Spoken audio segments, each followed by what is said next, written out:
menit kemudian kegiatan pagi di rumahku selesai. Waktu itu aku teringat akan perintah ayah untuk izin sekolah. Aku yang sudah mandi dan berganti baju segera berjalan menuju ke rumah. Angga, waktu itu kabut depan rumah masih tebal, tapi aku tetap saja berjalan menuju rumahnya. Langkah kakiku terhenti di depan pintu rumah Angga. Saat mau mengetuk pintu ku dengar pelan dari balik pintu. "Bang, bantuin Angga." "Kenapa?" "Bantuin gimana Bang?" "Ya, bantuin Angga ngedapetin Intan Bang. Masak Nino anak baru di sini, sudah bisa ngedapetin Intan Bang. Sedang Angga dari kelas 1 sampai sekarang ngincar Intan dan ngedekin saja malah dimaki-maki sama Intan. "Ya sudah, nanti abang bilangin ke ayah Angga," jawab sosok yang dimintain tolong sama Angga. Dek, setelah mendengar percakapan ini, aku langsung balik arah kembali ke rumah. Aku merasa tidak enak apa yang akan kuperbuat.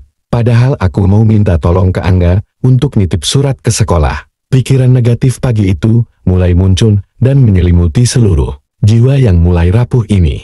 Langkah kakiku dengan cepat kembali pulang terus berjalan melewati ruang tamu. Aku melihat sekilas ayah masih dengan tatapan kosongnya, tapi aku tetap melangkah. Dan akhirnya sampai ruang tengah bertemu Niko yang berjalan cepat.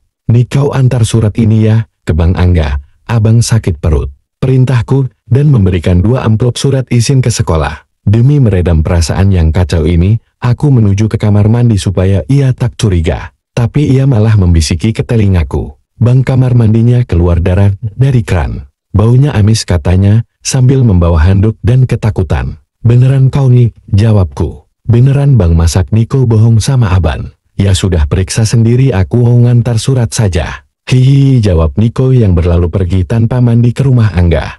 Aku langsung masuk kamar mandi, dan kulihat tidak ada apa-apa sama airnya. Paling ini anak mau ngerjain abannya, gumam dalam hatiku. Saat itu aku di kamar mandi sengaja cukup lama. Akhirnya aku ganti baju dan kembali ke ruang tamu untuk bersiap pergi ke Ustadz Rohim lagi. Beberapa saat kemudian kami bertiga sudah bersiap menunggu jemputan. Akhirnya selang menit kemudian, dari jalan depan terlihat rumah mobil kemarin mulai masuk ke halaman rumah dan berhenti tepat di depan pintu ruang tamu. Dengan terbukanya pintu mobil yang depan, Pak sopir keluar menuju tempat kami. "Gimana Pak Wijaya? Jadi berangkat sekarang?" tanya sopir. "Iya Pak, jadi," sahutku yang mulai tak nyaman di rumah ini. "Ayo Pak, buka pintu mobilnya," pinta Niko. Aku dan Niko segera ke kamar Mamak dan menggotongnya keluar. Kami secara perlahan memasukkan Mamak ke mobil. Kami pelan-pelan menata posisi Mamak yang masih terbujur lemas, dengan posisi yang nyaman pagi itu, agar ia tak merasa sakit. Saat kami sudah selesai di dalam mobil, terdengar di ruang tamu. "Pak Wijaya gak apa-apa kan pagi ini?" tanya sopir ke ayah penuh curiga. "Iya Pak, cuma badan saya sakit semua dan lemas saja," jawab lirih ayah. "Dan lemas saja," jawab lirih ayah. Mereka berdua akhirnya menuju mobil. Setelah kami sudah di alam semua, kami berangkat. Seperti hari kemarin kita berangkat menempuh jarak sekitar 2 jam perjalanan. Setelah sampai di rumah Ustadz Rohim, ayah yang duduk di depan langsung keluar. Begitu juga denganku langsung keluar mobil. Sedang Niko tetap berada di dalam mobil. Waktu aku berjalan di belakang ayah, Ustadz Rohim sudah duduk dengan istrinya di depan rumahnya. Wajah mereka tampak kelelahan, dan sebagian wajah Ustadz Rohim membiru. Ayah langsung menyalami mereka, sedang aku juga mengikuti tangan ayah untuk menyalami. "Pak Wijaya, sebelumnya saya mohon maaf," kata Ustadz Rohim yang masih berdiri. "Lah memang kenapa Pak?" jawab ayah. "Coba Bapak Wijaya dan abangnya duduk dulu, saya jelaskan," perintah Ustadz Rohim yang masih di teras rumahnya dengan memberikan kursi plastik kepada kami berdua. "Terima kasih Pak Ustadz," jawabku dengan mulai duduk di kursi bersama ayah. "Jadi begini Pak, tadi malam saya didatangi makhluk-makhluk aneh dengan wajah tak berbentuk lagi. Ada yang mukanya hancur, ada yang bertubuh hewan berkepala manusia, dan banyak juga berwajah hewan bertubuh manusia. Jumlahnya banyak Pak. Saya semalam dihajar keroyokan tidak karuan. Saat malam tadi saya tidak bisa melawan mereka sama sekali, karena saya merasa ada yang mengikat tubuh saya.